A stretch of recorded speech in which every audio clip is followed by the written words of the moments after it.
I'm Nancy, 63 years old, and my world collapsed when my husband Frank died after 40 years together.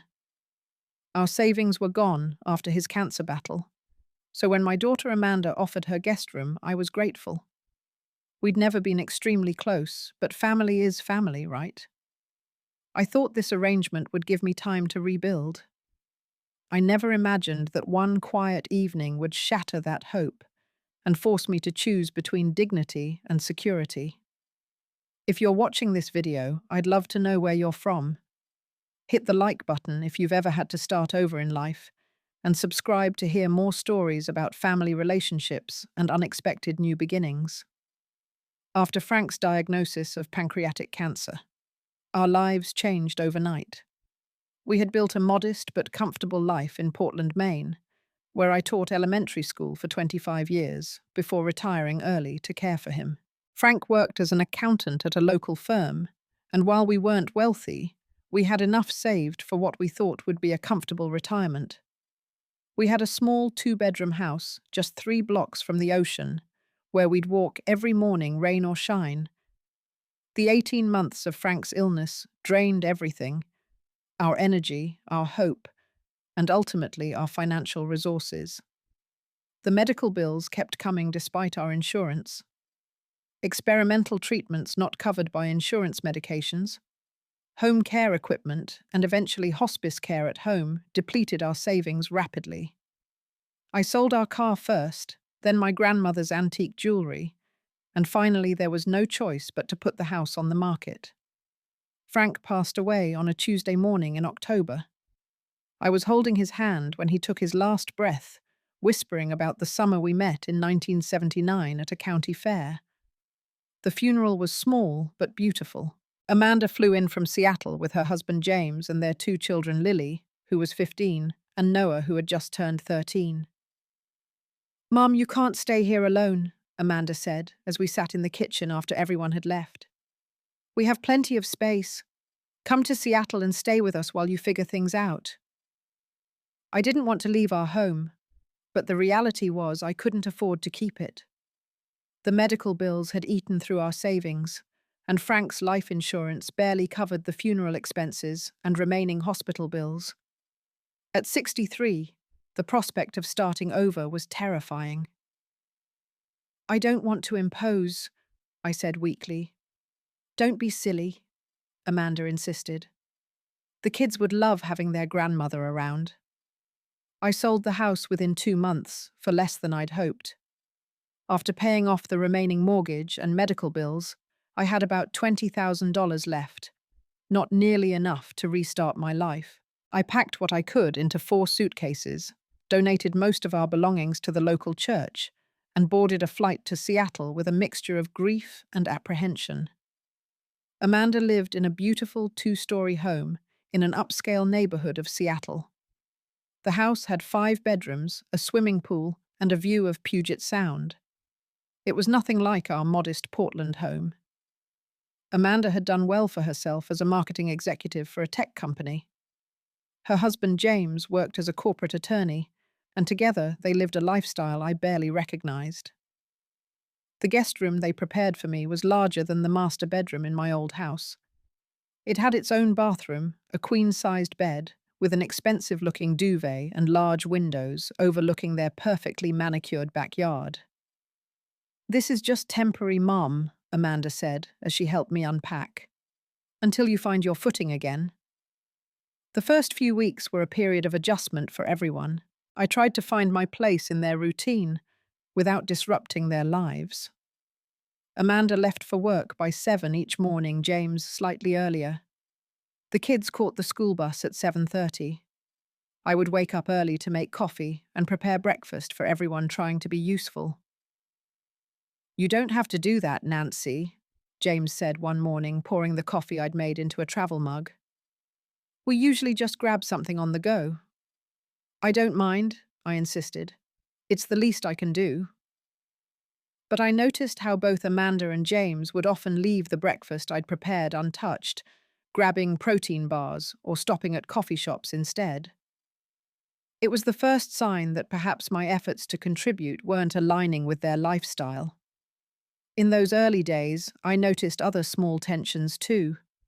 Amanda would rearrange the dishes I'd put away, saying she had a specific system. James would politely thank me for doing their laundry, but then redo it himself later. They were small things, but they stung nonetheless. The grandchildren were different. Lily and Noah seemed genuinely happy to have me there at first. I would help them with homework after school and listen to their stories about friends and teachers. Noah particularly enjoyed my homemade cookies, a recipe Frank had always loved. "Grandma, these are way better than the store-bought ones Mum gets," he said, reaching for his third cookie one afternoon. "Well, I have more time than your mum does," I said carefully. "She works very hard." As weeks turned into months, I became increasingly aware of the vast difference between Amanda's lifestyle and the one I'd led. Their calendar was filled with social events, work functions, and the children's activities. They ate out 3 or 4 nights a week at restaurants, where the menu prices made me wince. Christmas approached, and I watched in amazement as they spent thousands on gifts, including a new laptop for each child. I felt increasingly out of place in their world of abundance, carrying my grief and financial worries silently. I missed Frank terribly, especially at night when the house grew quiet. I would often take out the one photo album I'd brought with me and trace the outline of his face with my finger, wondering what he would advise me to do now. I established a daily routine to minimize my impact on the household. I would wake up at 5:30 before anyone else to shower and get ready for the day. I kept my toiletries neatly stored in a small caddy that I carried back and forth to the bathroom, making sure to leave no trace. I made my bed military style each morning and kept my few possessions meticulously organized. By 7:30, after everyone had left, I would clean up the kitchen and tidy the common areas. Then I would walk to the nearby library where I would spend hours searching for jobs online, though my applications rarely received responses. Who wanted to hire a 63-year-old former teacher with a 15-year employment gap? "Have you considered volunteering somewhere, Mum?" Amanda suggested one evening. "It might be good for you to get out of the house more." The implication stung. Was I in the way during the day? Still, I took her advice and found a volunteer position at a local elementary school reading to children twice a week. The familiar environment of a school brought me comfort, and for those few hours I felt purposeful again. But at home, the distance between Amanda and me seemed to grow. Our conversations became shorter and more practical, discussions about dinner plans or the children's schedules rather than meaningful exchanges. I missed the deeper connection I'd hoped we might develop during this time together. One evening in February, about 3 months after I'd moved in, I returned from volunteering earlier than expected due to a school event cancellation. As I quietly entered the house, I heard Amanda and James speaking in the kitchen. "How long do you think this arrangement will last?" James asked, his voice low. "I don't know." Amanda sighed. "I thought it would be temporary, but she's not making any real effort to find her own place." "The 20,000 won't get her far in Seattle," James replied.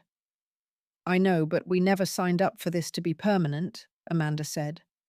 "My clients are asking questions when she answers the phone during my work calls. It's embarrassing." I froze in the hallway, my heart pounding. I hadn't realized Amanda felt this way. I'd answered her business line only twice when she was in the shower trying to be helpful. I crept back to the front door and opened and closed it loudly this time, announcing my return. That night I lay awake, staring at the ceiling. Had I misunderstood the nature of Amanda's invitation? Was I overstaying my welcome? I resolved to be more conscious of my presence in their home and to redouble my efforts to find employment. The next few weeks, I expanded my job search to include positions I would never have considered before: retail, cashier, dog walker, house cleaner. I had an interview at a grocery store that went well until they asked about my computer skills and physical ability to stand for 8-hour shifts. I didn't get the job. Family dinners, when they happened, became increasingly uncomfortable.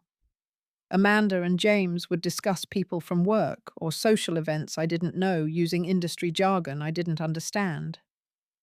The children, now growing used to my presence, no longer made special efforts to include me in conversations. I would sit quietly, pushing food around on my plate, feeling invisible. "Mum, could you not use so much garlic when you cook?" Amanda asked one evening after I'd prepared dinner. "James has an important meeting tomorrow." I nodded, trying not to show how much the criticism hurt. I'd made Frank's favorite pasta recipe, one of the few things I'd contributed that day. As spring approached, I found myself spending more time alone in my room, coming out only when necessary. I would sit by the window reading books from the library or writing in my journal about Frank, about our life together, about my uncertain future. Sometimes I would silently cry, muffling the sound with a pillow so no one would hear. One Saturday afternoon, I found an old family photo album on the bookshelf in the living room. Inside were pictures of Amanda as a child, many with Frank and me. There was Amanda at 5, sitting on Frank's shoulders at the beach. Amanda at 10, proudly holding up the science fair ribbon we'd stayed up all night helping her earn. Amanda at her high school graduation, standing between Frank and me, all of us beaming with pride. Looking at those photos brought back a flood of memories. The countless nights we'd stayed up with her when she was sick. The tuition payments we'd struggled to make for her college education. The unconditional love we'd given her throughout her life. What had happened to that family? When had Amanda begun seeing me as a burden rather than as her mother? The questions haunted me as I carefully returned the album to its place on the shelf, wiping away tears before anyone could see them. It happened on a Tuesday evening in late April, about 6 months after I'd moved in. I had gone for my usual evening walk around the neighborhood, a habit I'd developed to give the family some space after dinner. It had started to rain, so I returned earlier than usual, entering quietly through the side door that led directly to the kitchen. Amanda was on the phone in the living room, her voice carrying clearly through the open floor plan. I paused when I heard my name. "She's just a burden. Dead weight, honestly," Amanda was saying to someone. "I thought it would be temporary, but it's been 6 months, and she's made zero progress finding her own place." I stood frozen, rain dripping from my coat onto the kitchen tiles. "No, she tries to help around the house, but it's more work correcting everything she does," Amanda continued. "She rearranges things, overcooks the food, and is always just there. James is losing patience too." My hands began to shake as I carefully removed my wet shoes. "The kids were excited at first, but now they're over it. Noah complained yesterday that she asks too many questions about school." Amanda laughed without humor. "I mean, I feel bad for her, obviously. Losing Dad was hard, and she has no money, but I didn't sign up to have my retired mother living with us indefinitely." A pause. She was listening to whoever was on the other end of the line. "I know she's my mother, Stephanie. You don't have to lecture me about family obligations. But you don't understand what it's like having someone in your space constantly. Someone from a completely different generation with different standards and expectations. She makes comments about how much we spend on things, like she's judging our lifestyle." Another pause. "No, I haven't talked to her about it directly. What am I supposed to say? 'Hey, Mum, you're cramping our style, when are you leaving?' That would crush her." I felt a physical pain in my chest, as if someone had struck me. The room seemed to tilt slightly. Quietly, I picked up my shoes and tiptoed down the hallway to my room, careful to avoid the creaky floorboard near the staircase. Once inside, I closed the door silently and sat on the edge of the bed, still in my wet coat. The words played over and over in my head, like a cruel recording. Just a burden. Dead weight. My own daughter. The little girl I had carried in my body, nursed at my breast, taught to read and write, thought of me this way. I removed my wet coat and laid it carefully over the chair, my movements automatic, divorced from the chaos in my mind. I went to the closet and pulled out the old sweater of Frank's that I'd kept. It still smelled faintly of him, that mixture of aftershave and the peppermints he always carried in his pocket. I buried my face in it and allowed the tears to come silently. What would Frank do in this situation? The question came to me as I sat there clutching his sweater. Frank had always been proud, but never foolish. He valued dignity above comfort, integrity above convenience. He wouldn't stay where he wasn't wanted. I spent the night awake, lying in bed, staring at the ceiling, considering my options. I had approximately $18,000 left from the house sale. Not enough for a fresh start in Seattle, but perhaps enough for somewhere with a lower cost of living. I could return to Portland, where I at least knew people, where I had history. By morning, I had made my decision. I wouldn't confront Amanda. There would be no dramatic scene, no accusations that would only make her defensive, and possibly say things she might regret even more than what I'd already heard. I would leave quietly with dignity on my own terms. I wrote a brief note on the stationery I found in the desk drawer. Amanda, I've decided it's time for me to return to Portland. Thank you for opening your home to me during this difficult time. I believe it's best for everyone that I establish my own life again. Please don't worry about me. I'll be in touch once I'm settled. Love, Mum. Short, simple, no mention of what I had overheard. No guilt, no accusations. Just a clean break.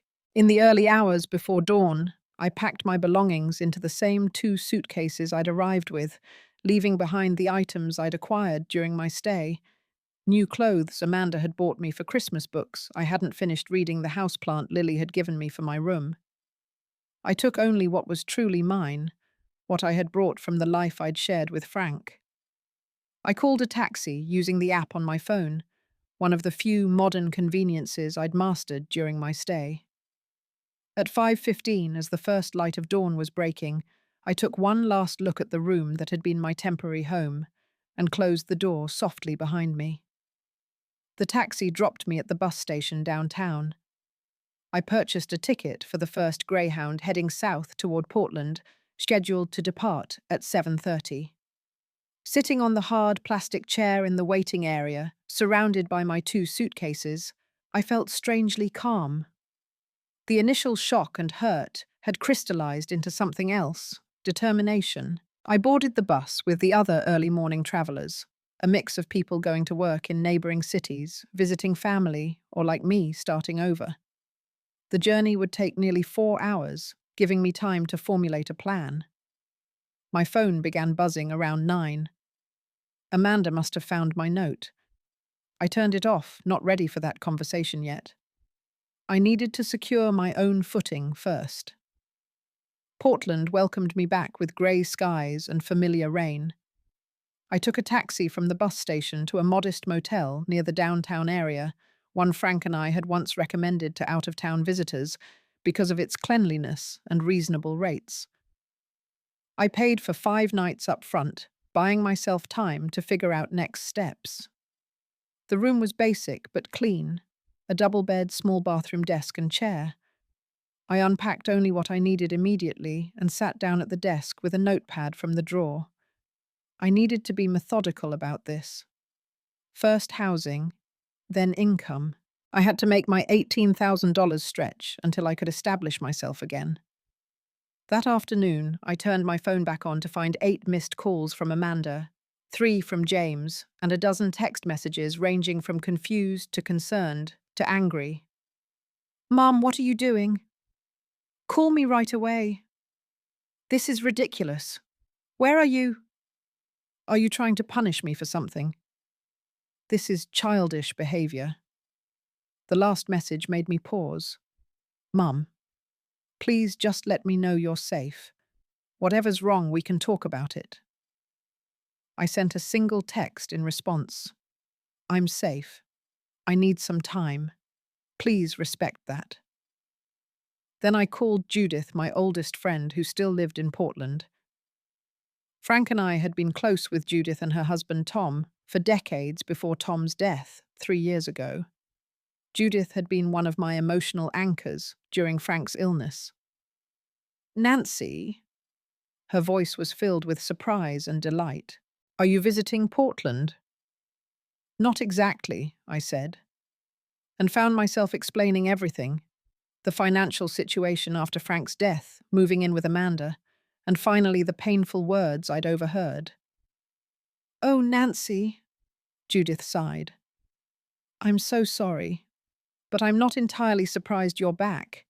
You never seemed settled about the Seattle move in our phone calls. Judith immediately offered her spare room, but I hesitated to jump from one dependent situation to another. At least come for dinner tonight, she insisted. We'll put our heads together and figure something out. Dinner with Judith was the first time I'd felt truly comfortable in months. We sat at her small kitchen table, eating lasagna and drinking red wine, reminiscing about our younger days and the adventures we'd shared with our husbands. Tom left me pretty well off, Judith mentioned as we cleared the plates. The house is paid for. You could stay here as long as you need Nancy. It would be nice to have the company. The offer was tempting, but something inside me resisted. I need to stand on my own 2 feet, Judith. For the first time in my life, really. I went from my parents' house to college to marriage with Frank. I've never been truly independent. Judith understood. Well, at least stay for a week or 2 while you look for a place. The real estate market here has gone crazy since you left. I accepted this compromise and spent the next days scouring apartment listings. Everything was far more expensive than I'd anticipated. My $18,000 would disappear quickly if I wasn't careful. It was Judith who heard about the studio apartment above the bookstore on Maple Street. Her hairdresser mentioned that the owner, Susan Wilson, was looking for a tenant. The apartment was small, just 1 room with a kitchenette and a tiny bathroom, but the rent was reasonable, because Susan preferred having someone quiet and responsible living above her shop, rather than maximizing profit. I met Susan the next day. She was a widow in her 70s who had opened the bookstore after her husband died 15 years earlier. I understand loss, she said simply after Judith introduced us. The apartment isn't fancy, but it's clean and safe. Would you like to see it? The apartment was indeed tiny, but with beautiful old windows that let in plenty of light. The wooden floors creaked, but were solid. The kitchenette consisted of a mini refrigerator, a 2-burner stove, a microwave, and a sink, but it was enough. The bathroom had a shower stall, but no tub. Still, it was clean and well maintained. The last tenant was here for 8 years, Susan explained. Only left because her daughter had a baby and she moved to Ohio to help out. I thought about the irony of that. Another grandmother who was wanted by her daughter. It's perfect, I said, surprising myself with how right it felt.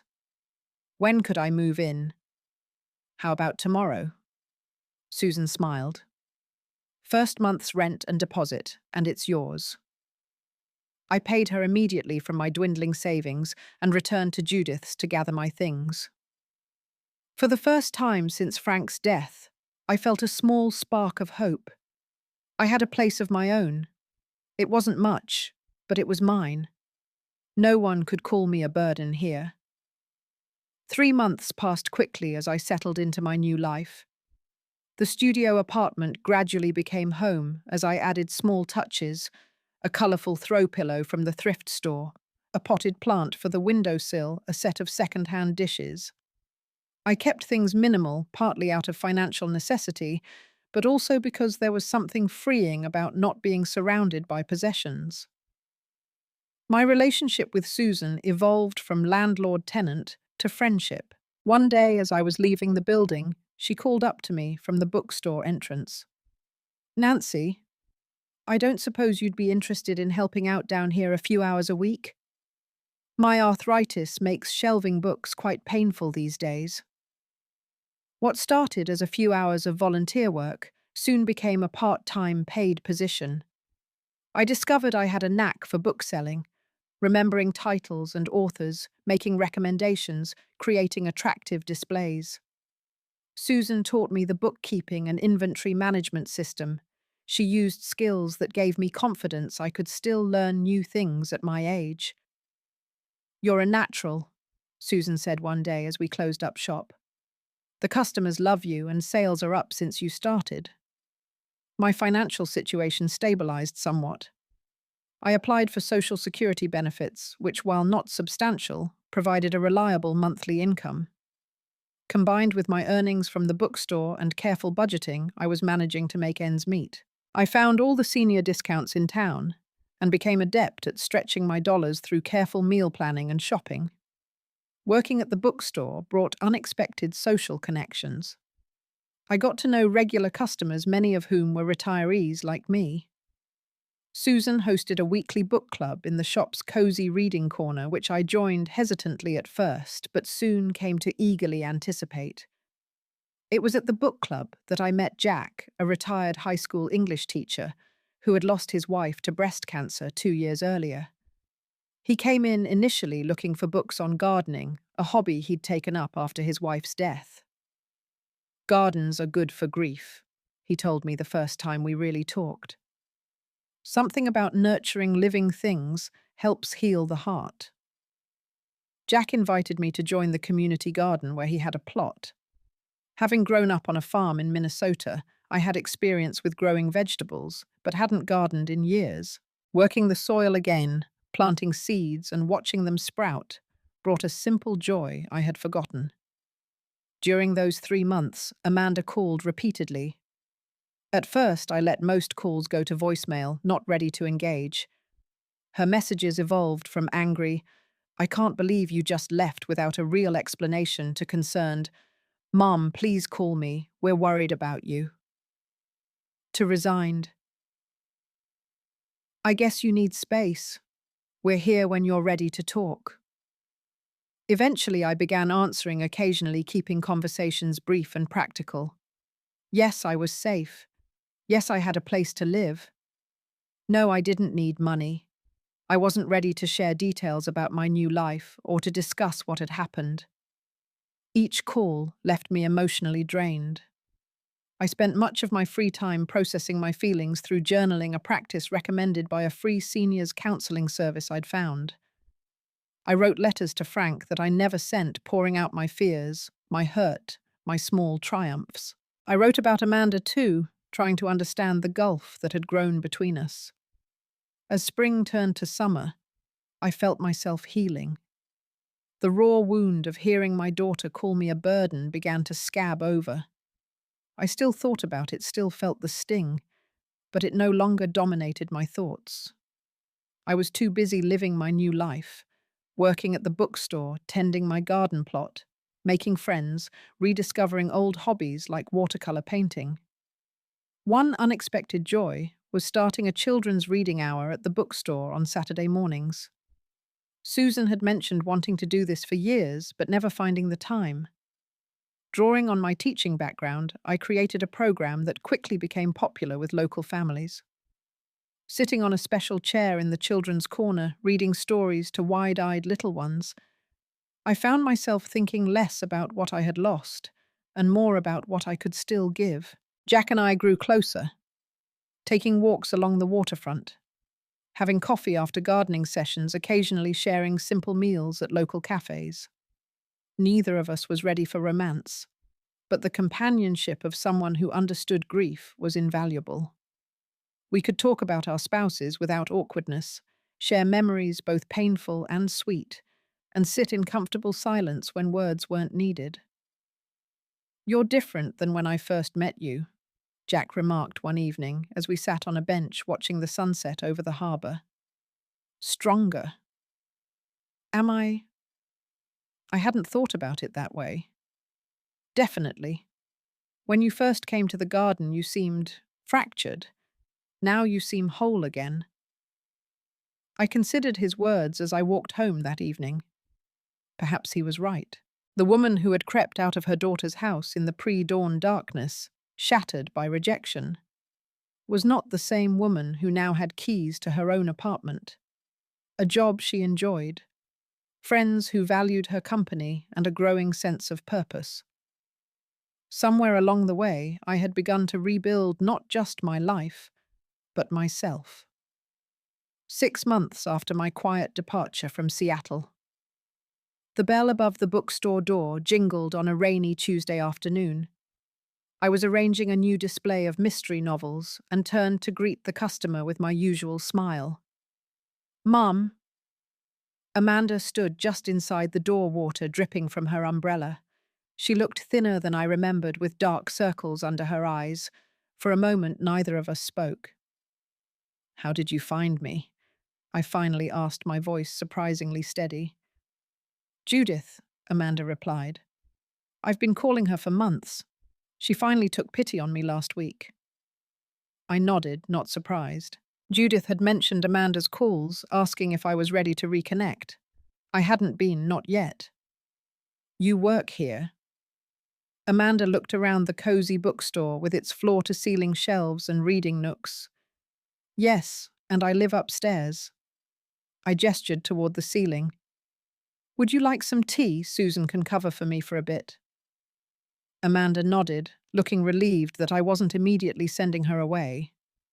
I caught Susan's eye, and she nodded understanding. I led Amanda through the back of the store and up the narrow staircase to my apartment. I watched as Amanda took in my small space, the neatly made single bed against one wall, the tiny kitchen area, the small table with 2 chairs by the window. My few possessions arranged with care. "It's small," I acknowledged, putting the kettle on the stove, "but it suits me." "Mum, why did you leave like that?" Amanda blurted out, her composure cracking. A note. After everything. I measured tea leaves carefully into the teapot, buying time to compose my thoughts. "I overheard you on the phone that night," I said finally. "With your friend Stephanie." Amanda's face drained of colour. "What? When?" "The evening it rained. I came back early from my walk. You were in the living room talking about what a burden I was. Dead weight was the term you used, I believe." Amanda sank into one of the chairs at the table, covering her face with her hands. "Oh God, Mum. I'm so sorry. I was stressed and venting. I didn't mean it." "I think you did mean it, at least in that moment," I said, pouring hot water over the tea leaves. "And that's okay, Amanda. It was the truth of how you felt. It wasn't I was just overwhelmed with work, and it was a terrible thing to say. I've been sick about it since you left, wondering if you'd somehow heard me." I placed a mug of tea in front of her and sat down across the small table. "The thing is, Amanda, you were right in many ways. I was a burden. I was dependent, directionless, lost in grief. But hearing those words, it forced me to face reality and make changes I needed to make." Amanda looked up, tears streaming down her face. "So you're not coming back with me?" "That's why I came. To bring you home." "This is my home now," I said gently. "I have a job. Friends, a life I'm building for myself. I'm not the same person who moved into your guest room last year." Amanda wiped at her tears with the back of her hand. "The kids miss you. Noah keeps asking when Grandma's coming back." I felt a pang at the mention of my grandchildren. That had been the hardest part of my decision, the separation from Lily and Noah. "I miss them too, very much, but I'm not going to leave the independence I've fought for." "I understand," Amanda said, after a long pause, surprising me. "I wouldn't either in your position." She looked around the apartment again. "You seem good, Mom. Better than in Seattle, actually." "I am better," I confirmed. "It wasn't easy at first. There were nights I cried myself to sleep, wondering if I'd made a terrible mistake. But gradually I found my footing. We talked for nearly 2 hours. Amanda filled me in on the family. James had been promoted. Lily was applying to colleges. Noah had made the baseball team. I told her about the bookstore, the community garden, my new friends. The children sent these, Amanda said, reaching into her bag and pulling out envelopes, when they heard I was coming to see you. Inside were letters and drawings from both grandchildren. Lily's letter was 3 pages long, detailing everything I'd missed, and ending with, "I understand why you left Grandma. Mum can be a lot sometimes." Noah had drawn a picture of all of us together with, "I miss you," written across the top in his untidy handwriting. I felt tears welling up for the first time since Amanda's arrival. "Thank them for me. Tell them I miss them terribly." As Amanda prepared to leave, she paused at the door. "James wants to talk to you too. He feels awful about everything. We both do." Later that evening, James called. His apology was sincere and surprisingly humble. "I was passive in the whole situation, Nancy," he admitted. "I saw you were uncomfortable, but didn't step up to make things better. I'm truly sorry for that." After some thought, I invited them to visit me in Portland the following month. "You can stay with Judith. She has plenty of room. I'll show you around my new world." The visit was awkward at first, but gradually became more comfortable. Amanda and James seemed genuinely impressed by the life I'd created. The children explored the bookstore with delight, Noah declaring it way cooler than the mall. We had dinner at my apartment one night, a tight squeeze with all of us around my small table, but somehow appropriate. This was my space now, and they were visitors in it. On their last evening, Amanda and I walked along the harbour while James took the kids for ice cream. "I'm proud of you, Mum," she said unexpectedly. "I didn't handle things well, but you've created something remarkable here." "Thank you," I said, genuinely touched. "I'm still figuring it out day by day, but I'm happier than I've been in a long time." "Can we start over? Build a different kind of relationship?" she asked. I looked at my daughter, this complicated woman who had hurt me deeply but was still my child. "I think we already have," I replied.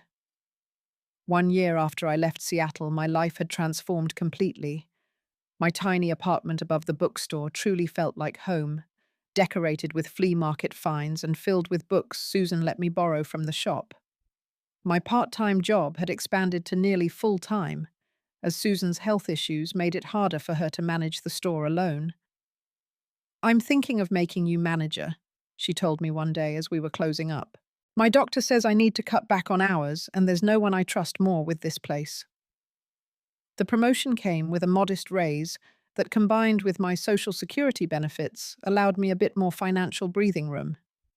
I could occasionally treat myself to dinner out or a new piece of clothing without anxiety. My social circle had expanded beyond what I could have imagined a year earlier. The book club members had become close friends, particularly a retired nurse named Eleanor, who shared my love of mystery novels and strong coffee. Jack and I continued our companionable relationship, enjoying concerts in the park during summer and museum visits on rainy days. Neither of us pushed for more content with the warm friendship that had developed between us, though sometimes I caught him looking at me with an expression that suggested possibilities for the future. My relationship with Amanda and her family had evolved into something new. The grandchildren came to stay with me one weekend a month, sleeping on an air mattress in my tiny apartment, and delighting in the adventure of it all.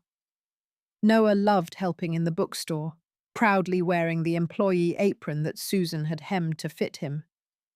Lily, now applying to colleges, had lengthy conversations with me about her future plans, valuing my perspective in a way that surprised and touched me. Amanda and I spoke weekly by phone, our conversations more honest and equal than they had ever been. She had come to respect my independence, and I had forgiven her hurtful words, understanding they had come from a place of stress and adjustment rather than malice. "You know what's ironic, Mum?" she said during one call. "Watching you rebuild your life has inspired me. I've been so caught up in my career and material success that I'd lost sight of what really matters. Seeing you find purpose and happiness with so much less, it's made me reevaluate my priorities." Frank remained present in my thoughts, but the sharp pain of his absence had mellowed into a gentler ache. I still spoke to him sometimes when I was alone, sharing the small triumphs and challenges of my day.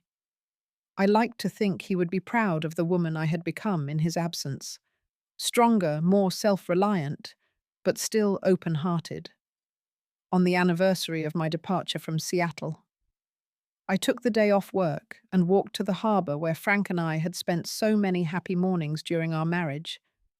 I sat on a bench watching the boats and reflected on the journey of the past year. The woman who had crept away in the pre-dawn darkness, with 2 suitcases and a broken heart, seemed like a different person now. That woman had been defined by loss, the loss of her husband, her home, her financial security, and finally her daughter's respect. She had felt worthless, a burden, dead weight. The woman sitting on this bench was defined not by what she had lost, but by what she had built: independence, purpose, dignity, new relationships, and a reconciled family bond. Most importantly, she had discovered her own strength, a resilience she hadn't known she possessed. The truth was, hearing those painful words from Amanda had been a gift in disguise. Without that moment of clarity, I might have continued in comfortable dependency, never discovering what I was capable of on my own. Frank had always believed in me more than I believed in myself. Now I finally understood why. As I walked back to the bookstore, I spotted Jack working in the community garden. He waved and I joined him kneeling in the soil to help weed around the tomato plants. "Happy anniversary, he said, surprising me. "You remembered?" "Of course. 1 year since you started your new life. That deserves celebration." He pulled a small package from his pocket. "I got you something." Inside was a beautiful journal, with a cover made of handmade paper embedded with flower petals. "For the next chapter," he said simply. That evening, I opened the journal and wrote on the first page, "The most valuable lesson I've learned this year is that it's never too late to begin again." At 64, I discovered that the end of one story can be the beginning of another, often more beautiful one. The key is to turn the page with courage and an open heart. Has someone ever made you feel like a burden in your own family? How did you handle it? I'd love to hear your stories in the comments below. If this resonated with you, please like and subscribe to hear more journeys of resilience and reinvention. And remember, sometimes the most painful moments in our lives lead to our greatest transformations. Thank you for listening to my story, and may you find the strength to write your own next chapter, whatever it may be.